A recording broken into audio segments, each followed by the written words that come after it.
Hello, नमस्कार दोस्तों। मैं अनुज शर्मा आप सभी का अपने चैनल एजुकेशन अड्डा पर हार्दिक स्वागत करता हूं। और आज मैं आपके सामने जो कल हमारा प्रीवियस टॉपिक था सिंधु सभ्यता, उसके जुड़े हुए कुछ सवाल हम लोग डिस्कस करने से रह गए थे, तो उन्हीं सवालों को लेकर आज मैं अपनी वीडियो के स्टार्टिंग में आप लोगों के साथ मौजूद हूं। तो स्टार्ट करते हैं सिंधु सभ्यता से जुड़े हुए इम्पोर्टेंट या महत्वपूर्ण प्रश्न। दोस्तों, ये सारे सवाल मोस्टली किसी ना किसी एग्ज़ाम में आ चुके हैं। कुछ क्वेश्चंस मैंने आपको जो कल मैंने अपनी प्रीवियस वीडियो डाली थी उसमें आप लोगों के साथ डिस्कस कर चुका हूँ सिंधु घाटी सभ्यता जब मैं पढ़ाया था, और जो क्वेश्चन हमारे कवर नहीं हुए थे उस वीडियो में, तो आज वो सारे क्वेश्चन मैं आपको इस स्टार्टिंग में कवर कर देता हूँ। जैसे कि हमारा हड़प्पा और मोहनजोदड़ो की खुदाई किसने करवाई, इस टाइप के क्वेश्चंस बनते हैं ये कि हड़प्पा और मोहनजोदड़ो की खुदाई किसके द्वारा कराई गई, तो वो थे सर जॉन मार्शल। जैसा कि कल मैंने आपको बता दिया था कि जो भारतीय पुरातत्व विभाग था उसकी स्थापना लॉर्ड कर्जन ने करी थी और उसके प्रथम अध्यक्ष सर जॉन मार्शल को बनाया था। इन्होंने ही खुदाई करवाई थी जो हमारे सिंधु सभ्यता के नगर जो खोजे गए थे। दूसरा, सिंधु सभ्यता के निवासियों को क्या किस नाम से पुकारते हैं, उनको द्रविड़ जाति से या द्रविड़ लोग कहा जाता है।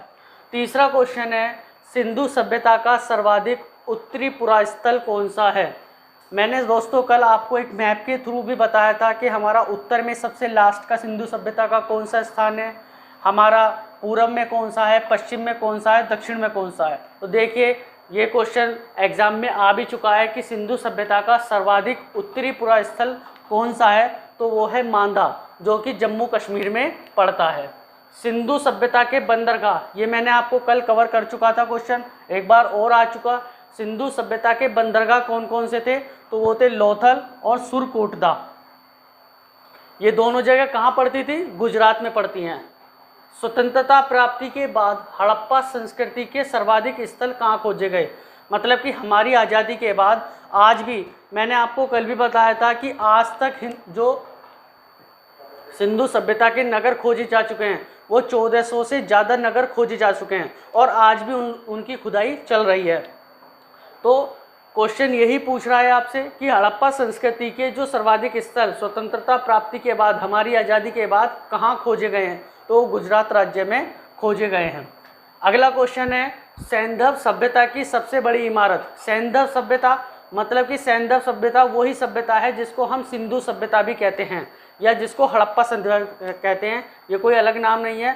तो सैंधव सभ्यता की सबसे बड़ी इमारत कौन सी है, वो है अन्नागार। जो अन्नागार मतलब जो सिंधु सभ्यता के लोग थे वो बचे हुए अनाज को रखने के लिए बड़े बड़े अन्नागार बनाते थे। अग्निकुंड के साक्ष्य कहाँ मिले हैं, मतलब जो सिंधु सभ्यता में अग्निकुंड बनाए जाते थे जहाँ से यज्ञ हवन कुंड कुछ किया जाता था, वो अग्निकुंड के साक्ष्य कहाँ से मिले हैं, तो वो लोथल जगह है। मोहनजोदड़ो से प्राप्त सील पर किसकी मूर्ति होती थी।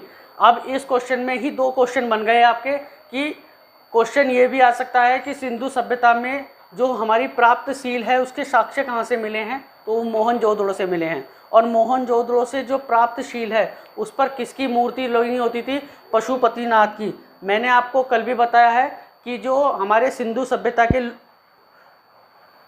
लोग होते थे वो किसकी पूजा करते थे, एक तो अपनी मातृ देवी की पूजा करते थे, पशुपतिनाथ की पूजा करते थे और प्राकृतिक चीज़ों की पूजा करते थे, जैसे वृक्षों की पूजा करते थे।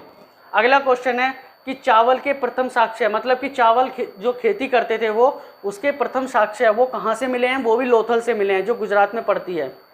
अगला क्वेश्चन है कि सिंधु सभ्यता के लोग कौन सी नगर विन्यास पद्धति का उपयोग करते थे, तो वो है ग्रिड पद्धति। कौन सी पद्धति है दोस्तों, वो ग्रिड पद्धति। मैंने आपको बताया था कि उनका नगर विन्यास कैसे था कि कुछ हिस्सा ऊंचे स्थान पर था और कुछ हिस्सा निचले स्थान पर था। ऊंचे स्थान पर कौन लोग रहते थे, जैसे जन इमारतें, कार्यशालाएं, मंदिर आदि लोग रहते थे। और निचले स्थानों पर कौन से लोग रहते थे, निचले स्थानों पर हमारे जो श्रमिक या मजदूर लोग रहा करते थे, ऊंचे स्थानों पर धनवान लोग रहा करते थे। अगला कि सिंधु सभ्यता की लिपि कैसी थी, वो भाव चित्रात्मक थी। कैसी थी, भाव चित्रात्मक। अगला क्वेश्चन पे आते हैं, रोपड़ एक स्थान है रोपड़ किस नदी पर स्थित था? ये भारत में खोजा गया हुआ स्थान है रोपड़, जो कि पंजाब में पड़ता है और किस नदी के किनारे स्थित है? सतलुज नदी के किनारे स्थित है। अगला क्वेश्चन है कि सिंधु सभ्यता में सिंध का बाग किस नगर को, किस स्थान को कहा गया है?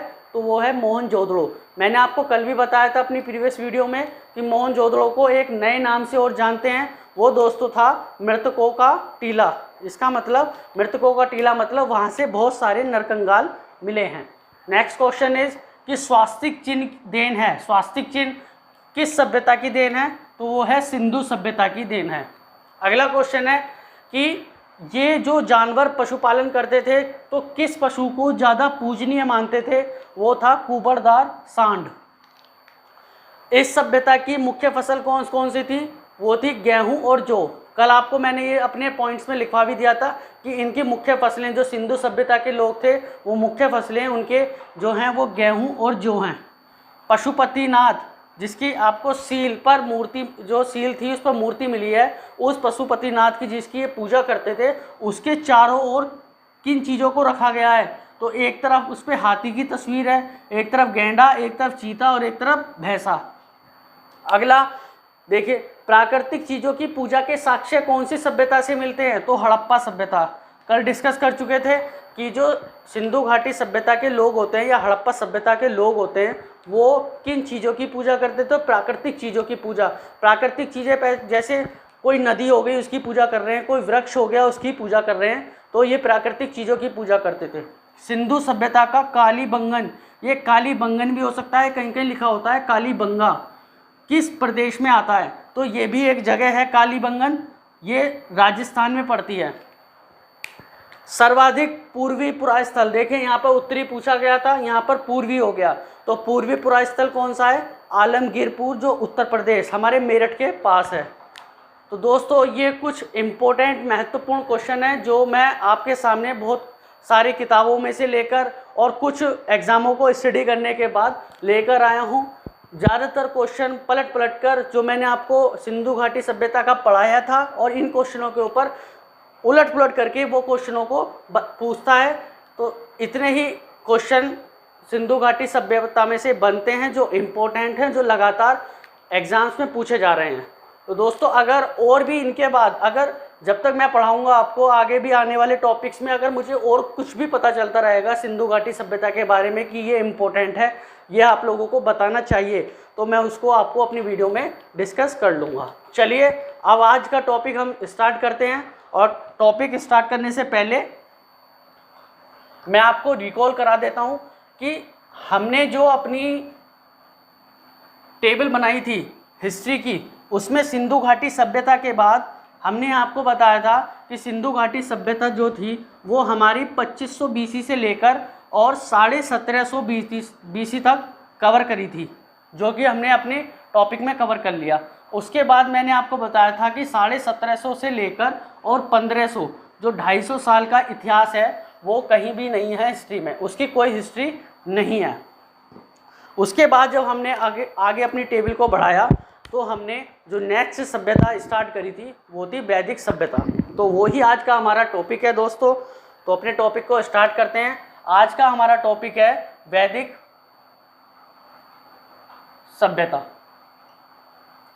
वैदिक सभ्यता ये आज का हमारा टॉपिक है दोस्तों। मैंने अपनी जो आपको समय सारणी वाली वीडियो बनाई थी उसमें आपको बताया था जो वैदिक सभ्यता है उसका जो टाइम पीरियड हमारा बताया था, मैंने आपको बताया था कि 1500 BC से, इसकी जो समय अवधि मैंने आपको बताई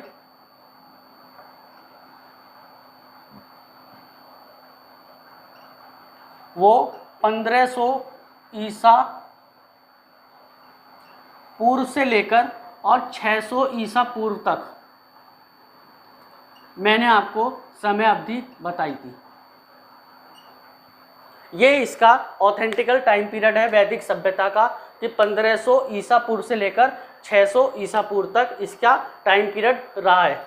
अब वैदिक सभ्यता को दोस्तों कुछ अन्य नामों से भी जाना जाता है, जैसे वैदिक सभ्यता को आर्य सभ्यता भी बोला जाता है, आर्य सभ्यता भी बोला जाता है। अब ये क्यों बोला जाता है वैदिक सभ्यता को आर्य सभ्यता?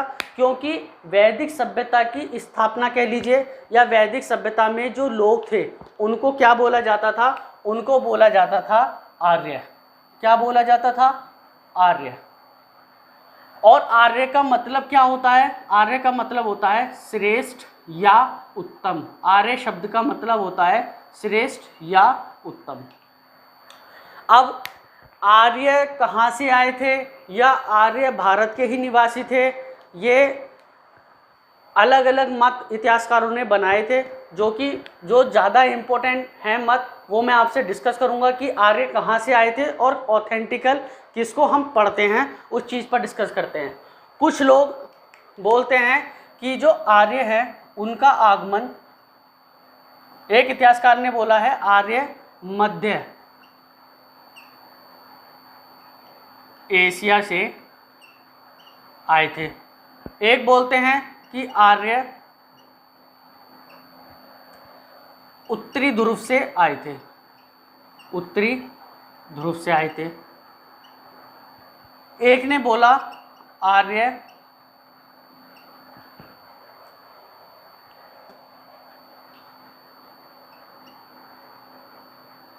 सप्त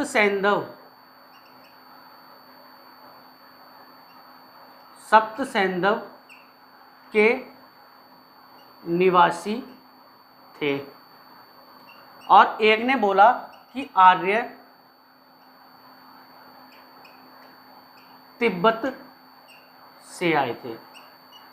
तो दोस्तों ये अलग अलग मत थे इतिहासकारों के। वो कहते थे कि आर्य यहाँ से आए हैं, कोई दूसरा इतिहासकार बोलता था कि आर्य यहाँ से आए हैं।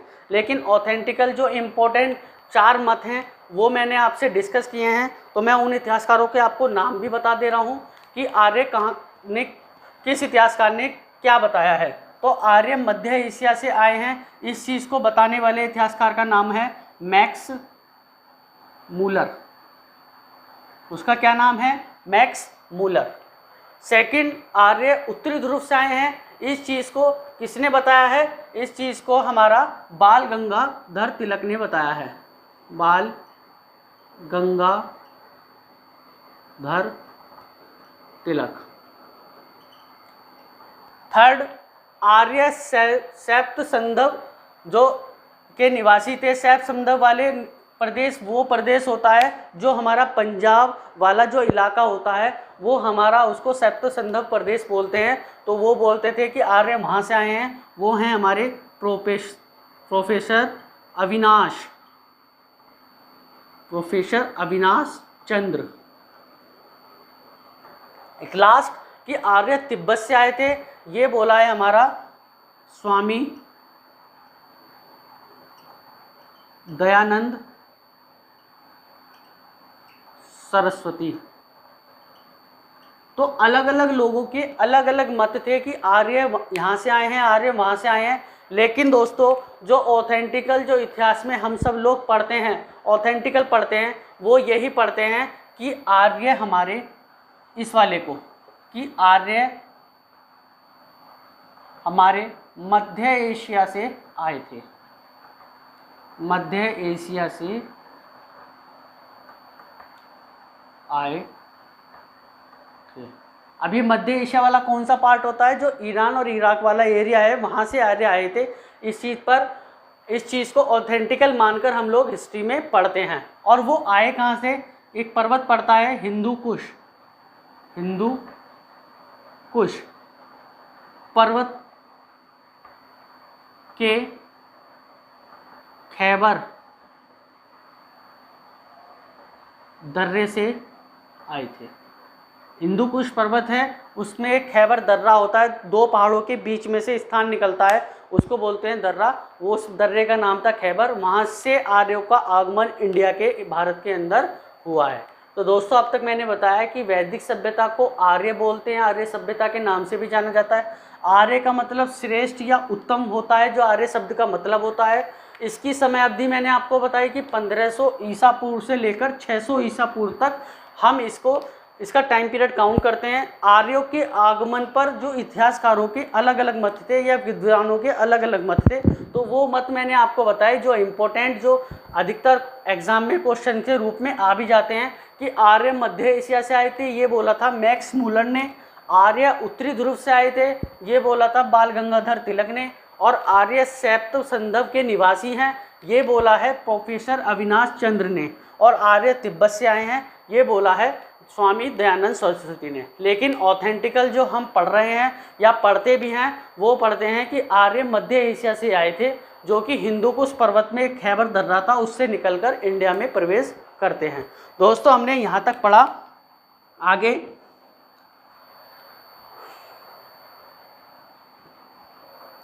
अब जो हमारे आर्य थे, आर्य अपनी जो आर्य को एक चीज़ और समझ लीजिए आर्य के बारे में कि आर्य को लिपि का ज्ञान नहीं था। आर्य को अपनी लिपि, कोई भी लिपि का या अपनी लिपि का कोई ज्ञान नहीं था। वो अपने ज्ञान को सुनकर एक पीढ़ी से दूसरी पीढ़ी तक ले जाते थे। इसलिए जो आर्यों का वैदिक सभ्यता का, जो आर्यों की सभ्यता है वैदिक सभ्यता, उनका जो साहित्य है उसे बोलते हैं वैदिक साहित्य। उस साहित्य को दूसरे नाम से हम लोग जानते हैं। किस नाम से जानते हैं उसको? ये जो वैदिक साहित्य मैंने आपको बताया है, इसको दूसरे नाम से भी बोला जाता है श्रुति साहित्य। क्या बोला जाता है? श्रुति साहित्य या संहिता के नाम से भी जाना जाता है। किसको जाना जाता है? जो वैदिक सभ्यता का साहित्य था, वैदिक साहित्य। और क्यों इसे श्रुति साहित्य कहला जाता है? क्योंकि आर्य को अपनी लिपि का ज्ञान नहीं था। वो अपने ज्ञान को एक पीढ़ी से दूसरी पीढ़ी में एक दूसरे को सुनकर ही पहुंचाते थे। लिखते नहीं थे, बल्कि सुनकर ही कंठस्थ करते थे। और उस सभ्यता का जो साहित्य बना वो वैदिक साहित्य कहलाया। उसको हम दूसरे नाम से भी जानते हैं श्रुति, मतलब कि सुनकर बनाया गया साहित्य, इसलिए श्रुति साहित्य या संहिता के नाम से भी जाना जाता है। तो दोस्तों यहाँ तक अभी आपने मैं आशा करता हूँ आपको जो मैंने पढ़ाया है वो आपने राइट डाउन भी करा होगा, वो आपने अच्छे से समझा भी होगा। यहाँ से जो इतना मैंने कवर किया, यहाँ से बहुत सारे क्वेश्चंस एग्ज़ाम में निकल कर भी आते हैं कि वैदिक साहित्य को किस नाम से जाना जाता है? श्रुति साहित्य के नाम से जाना जाता है। जो मैंने इतिहासकारों के मत आपको 4 मत आपको मैंने बताए हैं, इन मतों के ऊपर भी क्वेश्चन आ जाता है कि किस विद्वान के मतानुसार बोला गया है कि आर्य तिब्बत से आए हैं, तो वो दयानंद सरस्वती के नाम से आए हैं। इनकी सभ्यता, इसके ऊपर आपको पता होना चाहिए कि वैदिक सभ्यता 1500 ईसा पूर्व से लेकर 600 ईसा पूर्व तक चली। आगे बढ़ते हैं। अब जैसे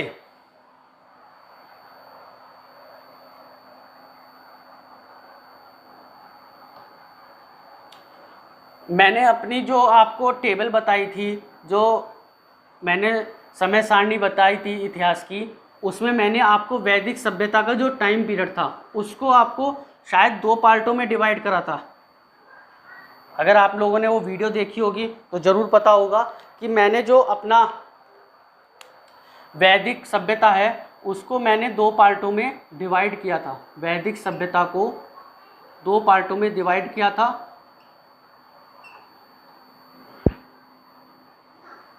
एक पार्ट को मैंने बोला था ऋग्वैदिक काल, ऋग्वैदिक टाइम पीरियड, ऋग्वैदिक काल। एक को बोला था मैंने उत्तर वैदिक काल, मतलब कि उत्तर वैदिक काल मतलब कि ऋग्वेद के बाद का काल, उत्तर वैदिक काल। अब ऋग्वैदिक जो काल है उसका जो टाइम पीरियड है, अब उसको देखते हैं। वो भी मैं आपको बता चुका हूँ कि 1500 ईसा पूर्व से लेकर 1000 ईसा पूर्व तक ये टाइम पीरियड चला। और जो उत्तर वैदिक काल है उसका टाइम पीरियड 1000 ईसा पूर्व से लेकर 600 ईसा पूर्व तक उसका टाइम पीरियड हमारा चला।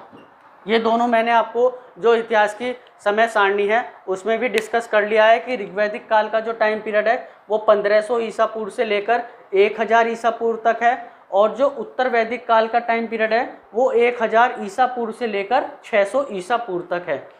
दोस्तों आज हम जो इस वाली वीडियो में कवर करेंगे अपना वो ऋग्वैदिक काल को ही कवर करेंगे।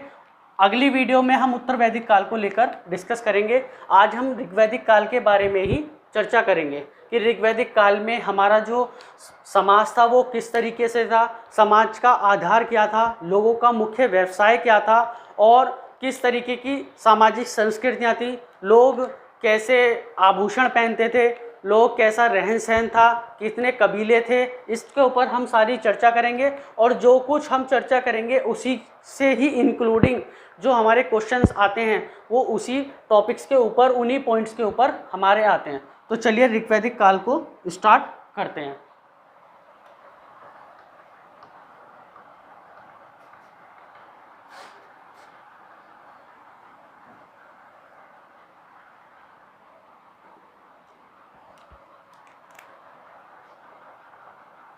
ऋग्वैदिक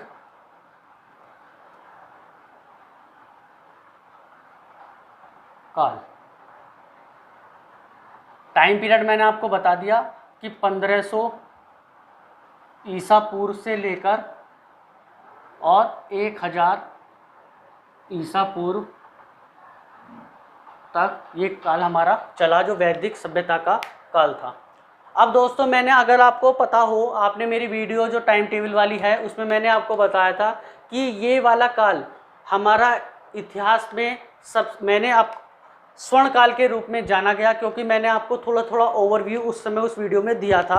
अगर आपने वो वीडियो देखी होगी तो चलो डिस्कस करते हैं कि कैसे कैसे इस काल में क्या क्या हमारे परिवर्तन हुए समाज के अंदर। तो सबसे पहला पॉइंट ऋग्वैदिक काल का या वैदिक सभ्यता का, तो सबसे पहला पॉइंट आता है कि समाज का जो आधार है, समाज का जो आधार है वो क्या था? समाज का आधार वो हमारा परिवार था। समाज का आधार परिवार था। उस समय का जो समाज था, एक दोस्तों हाँ सबसे इम्पोर्टेंट बात कि ये कैसी सभ्यता थी, तो ग्रामीण सभ्यता थी। ग्रामीण सभ्यता थी। ये तो मैं आपको पहले ही बता चुका हूँ कि हमारी सिंधु घाटी सभ्यता नगरीय सभ्यता थी, लेकिन जब वैदिक सभ्यता आई वो ग्रामीण सभ्यता पर हो गई।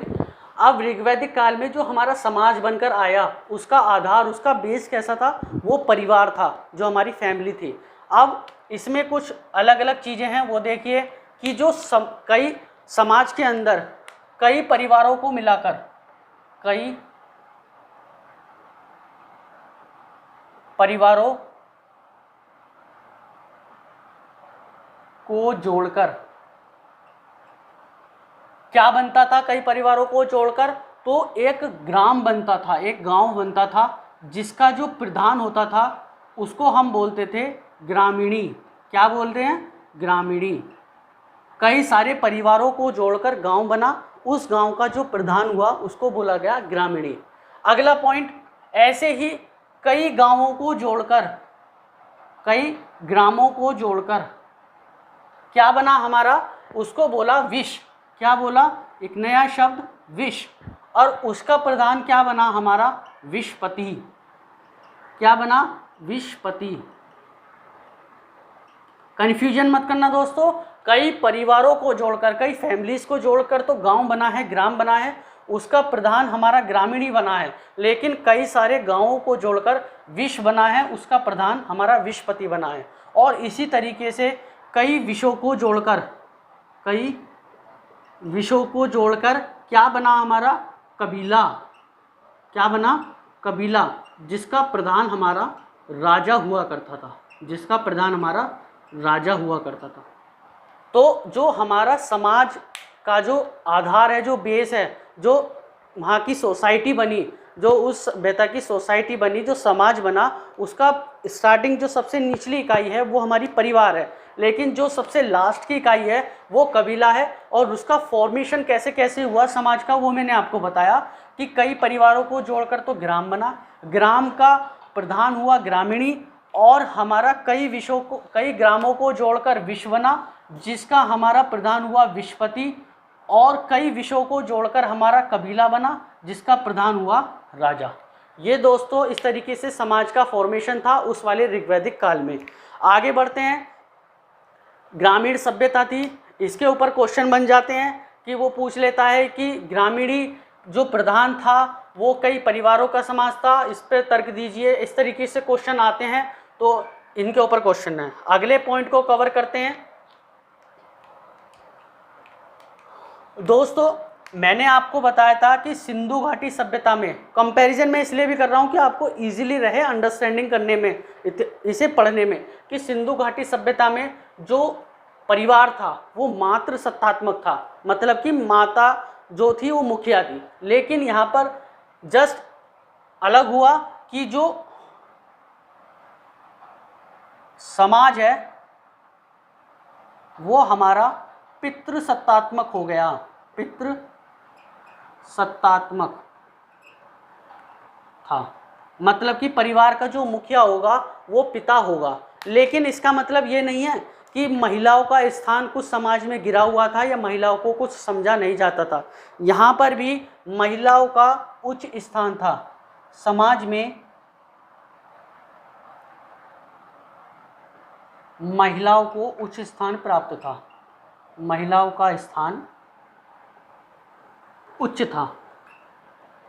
लेकिन जो समाज था वो पितृसत्तात्मक था, पिता मुखिया होता था। सिंधु घाटी सभ्यता में मात्र सत्तात्मक था, यहाँ पर पितृसत्तात्मक में डेवलप हुआ। लेकिन ऐसा नहीं है कि महिलाओं का स्थान निम्न हो गया या महिलाओं को कुछ समझा नहीं गया, महिलाओं का स्थान उच्च ही रहा। महिलाओं को यज्ञ हवन धार्मिक कार्यों में या किसी सभा में बैठने का, भाग लेने का पूरा अधिकार था। तो पता चला कि महिलाओं का स्थान भी उच्च था इस वाली सभ्यता के अंदर, इस वाले काल के अंदर, जो हमारा ऋग्वैदिक काल है।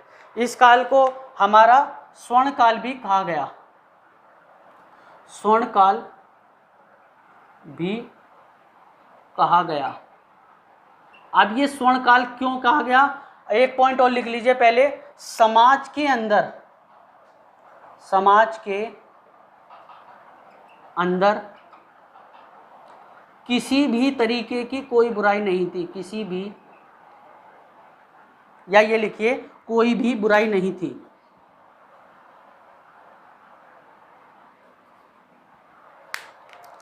समाज के अंदर कोई बुराई नहीं,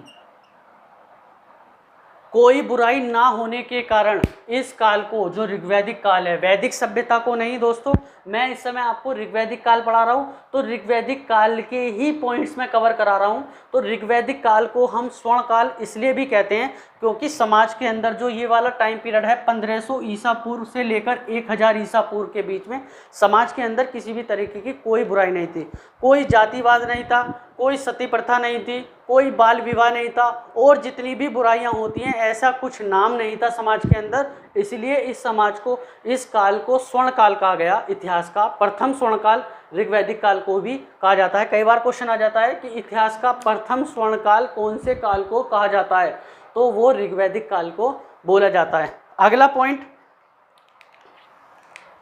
जो समाज या लोगों का, समाज का मुख्य व्यवसाय क्या था, मुख्य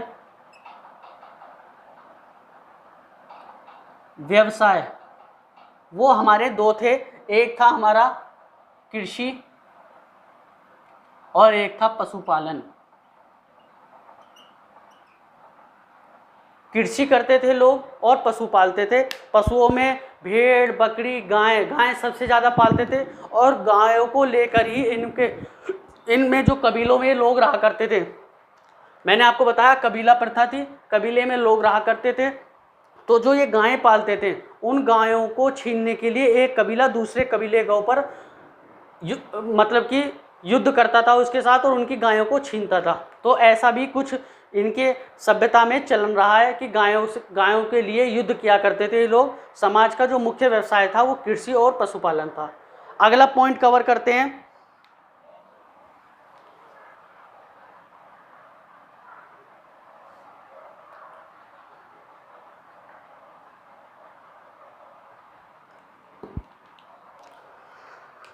इस वाले काल में जो हमारी लोग कृषि करते थे तो कृषि योग्य भूमि को क्या कहते थे?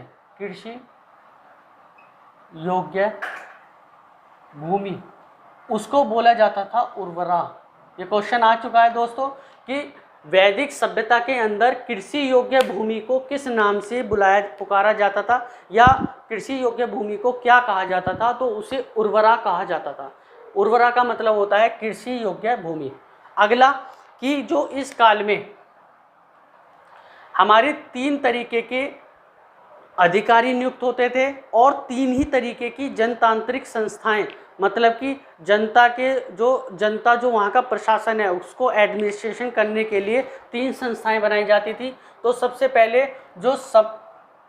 इस वाले काल में जो 3 प्रकार के जो अधिकारी हैं उनके बारे में बता रहा हूँ। 3 प्रकार के अधिकारी देखिए कौन कौन से हैं वो। एक है पुरोहित,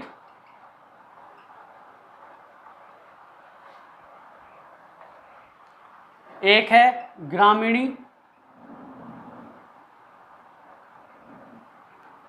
और एक है सेनानी। 3 तरीके के पुरोहित जो अधिकारी थे वो नियुक्त किए जाते थे इस वाले काल में। और 3 तरीके की जो जनतांत्रिक संस्थाएं थी वो मैं आपको बताता हूं कि वो कौन कौन सी थी। 3 प्रकार की जनतांत्रिक संस्थाएं वो कौन कौन सी थी? एक थी हमारी सभा, एक का नाम था समिति और एक का नाम था विधत। अब ये जो संस्थाएं थी इसके द्वारा जो वहाँ का प्रशासन था, वहाँ का एडमिनिस्ट्रेशन था, वो कैसे काम करता था वो बताता हूँ मैं। सभा क्या चीज़? सभा के अंदर जितने भी समाज के गुरुजन होते थे वो पार्टिसिपेट करते थे, वो सभा करते थे और सभा करने के बाद वो ही न्याय का काम करते थे। तो इसमें न्याय का काम किया जाता था। न्याय का कार्य सभा करती थी और इसमें कौन लोग होते थे? गुरुजन होते थे। गुरुजन हिस्सा लेते थे। इस वाले पार्ट में जो सभा नाम की हमारी संस्था थी उसमें का कार्य क्या था? न्याय करना था और गुरुजन जो समाज के गुरु होते थे वो हिस्सा लेते थे। अब समिति का क्या काम था? समिति जो जितना भी समाज के अंदर किसी भी वर्ग का जन समुदाय है वो सभी उस वाली समिति के अंदर पार्टिसिपेट करते थे। मतलब कि समाज के प्रत्येक जन समुदाय मिलकर राजा का चुनाव करती थी। राजा का चुनाव करती थी। ये वाला समिति के अंदर आया कि समाज के जो प्रत्येक जन समुदाय मिलकर, चाहे वो परिवार हो, चाहे ग्राम हो, चाहे विश्व हो, चाहे कबीला हो, उसके जितने भी समुदाय बनते थे वो सभी समुदाय मिलकर राजा का चुनाव करते थे। और राजा किसका प्रधान होता था? कबीले का। जो समाज का जो सबसे लास्ट का फॉर्मेशन था, सबसे बड़ा फॉर्मेशन था, वो हमारा कबीला था और उसका जो प्रधान था वो राजा था। उसका चुनाव कौन करता था? समाज के जो जन समुदाय हैं वो सारे मिलकर, प्रत्येक लोग उसमें पार्टिसिपेट करते थे, उसमें हिस्सा लेते थे और समिति बनाते थे और राजा का चुनाव करते थे। अगला है विधत। विधत कौन सी समिति थी? इसमें जो लोग होते थे वो लोग सिर्फ धार्मिक और सेनानी कार्य करते थे।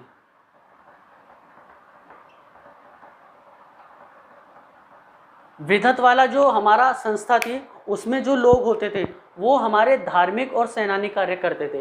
तो ये 3 तरह की जनतांत्रिक संस्थाएं थी जो हमारे उस वाले काल में, जो ऋग्वैदिक काल चल रहा है उस वाले काल में जो हमारा समाज था उस तरीके को ये लोग चलाते थे। सभा करते थे, सभा में न्याय का कार्य होता था, समिति में राजा का चुनाव होता था, विधत में धार्मिक कार्य, पूजा पाठ करना, और सेनानी युद्ध करने का कार्य जो करते थे वो विधत में आते थे। अब इस तरीके का जो समाज था, समाज हमारा बटा हुआ कैसे था, मैंने आपको जब टेबल पढ़ाई थी उसमें भी मैंने आपको बता दिया था कि जो इस समय का समाज था वो हमारा कर्म के ऊपर आधारित था, ना कि जन्म के ऊपर। जो लोग जैसा काम करेगा उसको वैसा ही बोला जाएगा। और इस समय तक जब हमारा ऋग्वैदिक काल चल रहा था, इस समय तक हमारा जो समाज था वो 3 चीज़ों में, 3 हिस्सों में डिवाइड था। चौथा हिस्सा जो था वो इस ऋग्वैदिक काल के लास्ट में या जब उत्तर वैदिक काल आएगा उसके स्टार्टिंग में आके जुड़ेगा।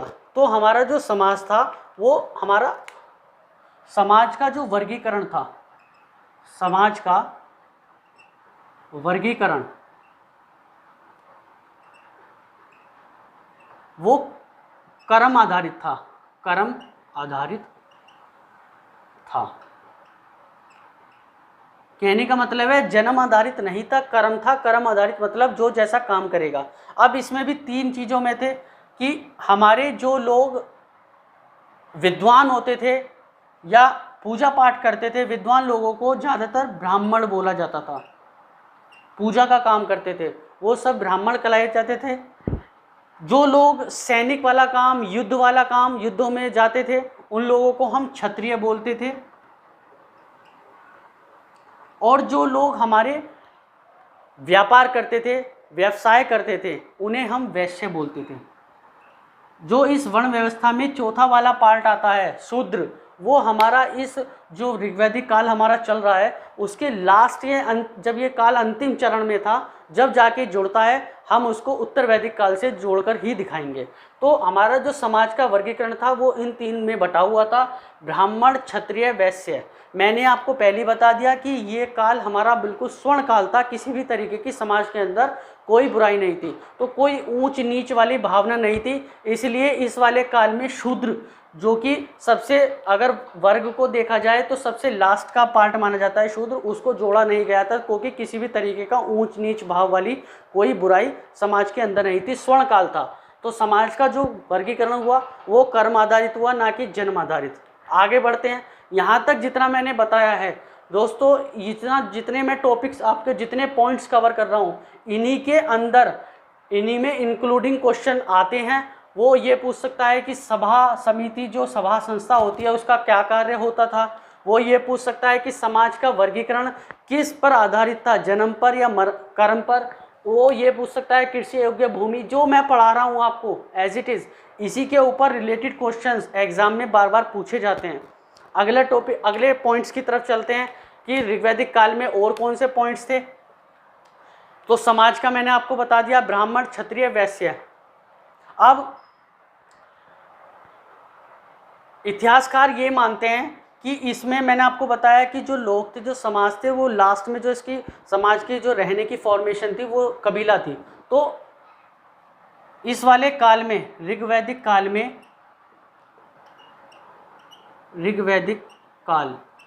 में टोटल जितने, अगर देखा मोस्टली जो इतिहासकार मानते हैं वो 5 कबीलों को मानते हैं। कितने कबीलों को मानते हैं? 5 कबीलों को माना जाता है। और एक ऋग्वैदिक काल में एक युद्ध के ऊपर क्वेश्चन होता है कि 10 राज युद्ध, ये कौन सा युद्ध है और इसके ऊपर क्या क्वेश्चन बनता है कि 10 राज युद्ध कौन से काल का है, तो वो ऋग्वैदिक काल का है। अब इसके बारे में समझ लीजिए कि 10 राज युद्ध है क्या, कि जो हमारे 5 कबीले थे, 5 कबीलों में से जो हमारे इम्पोर्टेंट कबीले माने जाते थे, एक तो भरत कबीला जो था, वो हमारा भरत वंश, लिख दीजिए आगे, या भरत कबीला लिख लीजिए। वो सबसे शक्तिशाली वंश या सबसे शक्तिशाली कबीला माना जाता था। उस वंश ने क्या किया, जो उस ऋग्वैदिक काल में जो उन वंशों के जो पुरोहित चल रहे थे वो उस समय चल रहे थे आपके विश्वामित्र। मतलब कि इस युद्ध का जो कारण है वो मैं आपको बाद में लिखूंगा, पहले आप सुन लीजिए कि जो इस वंश के जो हमारे पुरोहित चल रहे थे वो थे विश्वामित्र। अब विश्वामित्र को हटाकर इन वाले वंशों ने जो अपने पुरोहित को शामिल किया उनका नाम था वशिष्ठ। और यही इसी कारण से जो इस ऋग्वैदिक काल के और वंश थे और कबीले थे वो इनसे नाराज हो गए, इनसे शत्रुता करी। और शत्रुता करने के बाद तो 5 कबीले, तो ये इन 5 कबीलों की बात हुई तो ये थे हमारे आर्यव्रत के। और जो 5 कबीले और जुड़े वो हमारे जो आर्यों के बाद कबीले आएंगे। जैसे जब आर्यों के बाद जो ये कबीले जब अगले, मैंने आपको टेबल में बताया कि यही कबीले आगे जाके महाजनपद काल का रूप लेंगे, तो 5 वहाँ से वो कबीले जुड़ेंगे। इसलिए इसका जो युद्ध का नाम रखा गया 10 राज युद्ध, मतलब कि 10 राजाओं का युद्ध। इसलिए बोला गया कि 5 तो कबीले ये और 5 कबीले वो मिलकर इन्होंने युद्ध करा किसके खिलाफ? भरत वंश के खिलाफ। भरत वंश के क्या किया था कि अपने पुरोहित विश्वामित्र को हटाकर वशिष्ठ रखा। कारण मैं लिख देता हूं, पुरोहित विश्वामित्र को हटाकर वशिष्ठ को नियुक्त करना, ये इस युद्ध का प्रमुख कारण था कि इन्होंने जो अपने पुरोहित थे वो विश्वामित्र को हटाकर वशिष्ठ को नियुक्त कर लिया था। इसीलिए जो और वंश थे और कबीले थे वो इनसे असंतुष्ट हो गए, इनसे शत्रुता कर ली। और उन्होंने जो महाजनपद की ओर बढ़ रहे थे उस समय उन्होंने इनसे युद्ध करा, इनसे जो और बड़े बड़े कबीलों को अपने साथ जोड़ा और भरत वंश से इन्होंने क्या करा? युद्ध करा। और इस 10 राज युद्ध में जो भरत वंश से जो राजा थे उनका नाम था सुदास। क्या नाम था? सुदास। और उन्होंने सभी से युद्ध करा और आखिर में भरत वंश की ही जीत हुई। और यही भरत वंश आगे चलकर इसी भरत वंश के ऊपर हमारे भारत वंश का, इस देश का नाम भारतवर्ष पड़ा। भारतवर्ष पड़ा। तो क्वेश्चन भी आ जाता है कि हमारे जो देश का नाम है भारतवर्ष वो किस वंश किस कबीले के ऊपर पड़ा? तो भरत वंश। और वो वंश कौन से काल का वंश था, कौन से काल का कबीला था? वो था हमारा ऋग्वैदिक काल का। और उनके जो युद्ध हुआ, एक 10 राज युद्ध के बारे में बस ये क्वेश्चन पूछ लेता है कि 10 राज युद्ध कौन से काल का, कौन सी सभ्यता का युद्ध है? तो वो है हमारे वैदिक सभ्यता का। और अगर टाइम पीरियड के अकॉर्डिंग पूछे तो ऋग्वैदिक काल का। चलिए आगे और एक आध पॉइंट को कवर करते हैं।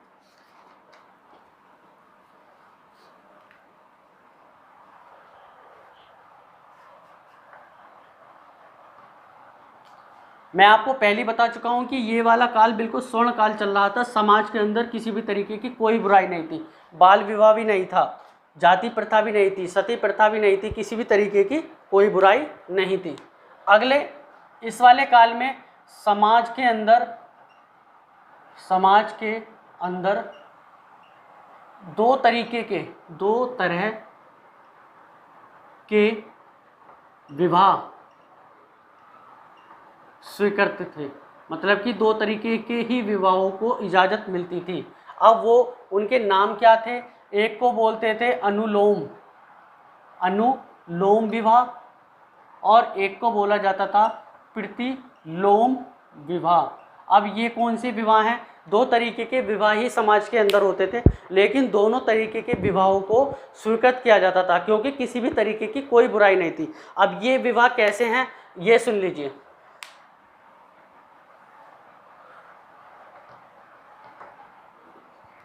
देखिए, अनुलोम विवाह में उच्च वर्ग की कैटेगरी का पुरुष होता था और निम्न वर्ग की कैटेगरी की महिला या स्त्री होती थी। उन दोनों का विवाह भी स्वीकृत था, वो दोनों भी विवाह कर सकते थे। प्रतिलोम के अंदर क्या होता था कि उच्च वर्ग की तो महिला हो और निम्न वर्ग का चाहे पुरुष हो, तो इनका विवाह भी स्वीकार करना पड़ता था समाज को। इसलिए दोनों तरीके के विवाह हमारे उस समाज में स्वीकार किए जाते थे, चाहे अनुलोम विवाह हो चाहे प्रतिलोम विवाह हो। आगे बढ़ते हैं और पॉइंट्स को देखते हैं कि हमारे ऋग्वैदिक काल से और कौन से पॉइंट्स बनते हैं।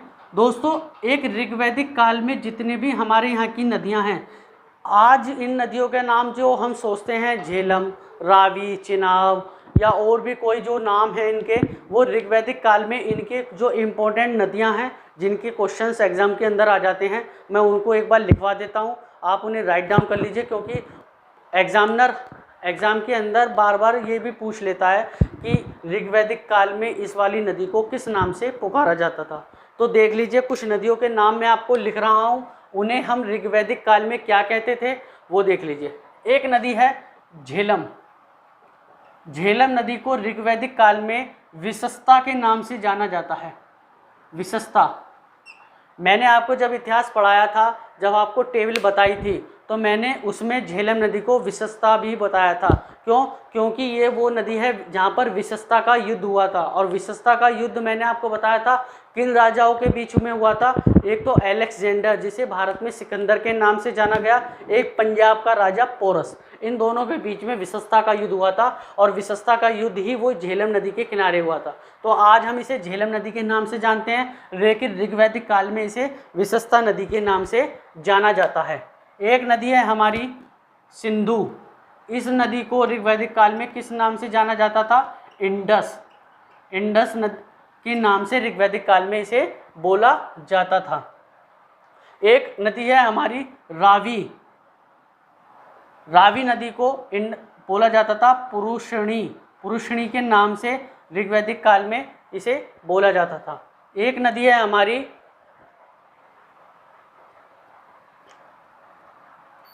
झेलम, सिंधु, रावी। एक नदी है हमारी गंडक, उसको बोला जाता था सदा नीरा।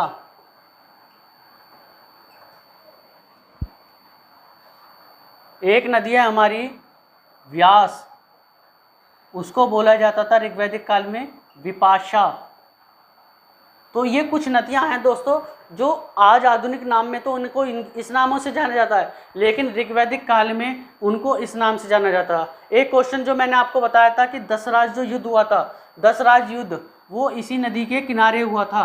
दसराज युद्ध, ये भी क्वेश्चन आ चुका है कि जो ऋग्वैदिक काल का दसराज युद्ध है वो ऋग्वैदिक काल की किस नदी के किनारे हुआ था। तो उसमें रावी भी वो ऑप्शन में दे सकता है, पुरुषणी भी दे सकता है। और जब तक आपको ये पता नहीं होगा कि हमारा पुरुषणी किस नदी को आज आधुनिक नाम में बोला जाता है, तो वो क्वेश्चन आपका गलत हो जाएगा। इसीलिए रावी को ऋग्वैदिक काल में पुरुषणी के नाम से जाना जाता था। एक नदी है हमारी, आज हम बोलते हैं उसे काबुल, अफगानिस्तान की तरफ बहती है, लेकिन आज जो ऋग्वैदिक काल में उसको बोला जाता था कुंभा। ये वो नदियों के ऊपर हैं जिनके ऊपर क्वेश्चंस आ चुके हैं। इतनी ही बहुत है दोस्तों। और अगर क्वेश्चन इनके ऊपर भी आया है कि अनुलोम जो विवाह होता है वो किस तरीके का विवाह होता है, आशा करता हूँ आज इस वीडियो के अंदर जितना भी मैंने आपका टाइम लिया है, जितना भी मैंने आपको पढ़ाया है, वो आपको जो ऋग्वैदिक काल मैंने कवर किया है, अगली वीडियो में हम उत्तर वैदिक काल को कवर करेंगे जो इसका आने वाला पार्ट है। और जो इसके बचे हुए जो भी कुछ पॉइंट्स रह चुके हैं, रह गए हैं, नहीं मैं आपको बता पाया हूँ, तो वो मैं उनको कवर कर लूँगा। अब तक जो मैंने पढ़ाया इसी में आप अगर अपने नोट्स तैयार करेंगे, समझने की कोशिश करेंगे, तो इसी के अंदर आपको बहुत सारे क्वेश्चन इंक्लूडिंग दिखाई दे जाएंगे, बहुत सारे क्वेश्चन आपको निकल कर आ जाएंगे। किसी भी एग्ज़ाम को उठा के देख लीजिए, जितने भी टॉपिक्स मैंने, जितने भी पॉइंट्स इस टॉपिक के ऊपर कवर करे हैं, उन्हीं में से क्वेश्चन मोस्टली आते हैं और आते भी रहेंगे। ये इससे बाहर कहीं क्वेश्चन आपको देखने को भी नहीं मिलेगा। तो दोस्तों, आशा करता हूँ कि आपको मेरी वीडियो अच्छी लगी होगी, आप उन्हें लगातार देख रहे होंगे, उन्हें पसंद कर रहे होंगे और उनको लाइक कर रहे होंगे, शेयर कर रहे होंगे, मेरे चैनल को सब्सक्राइब कर रहे होंगे। और आपकी उम्मीदों पर ऐसे ही खरा उतरने के लिए मैं कल आपके सामने फिर हाजिर होऊंगा। अपनी नेक्स्ट वीडियो टॉपिक होगा उत्तर वैदिक काल। Thank you.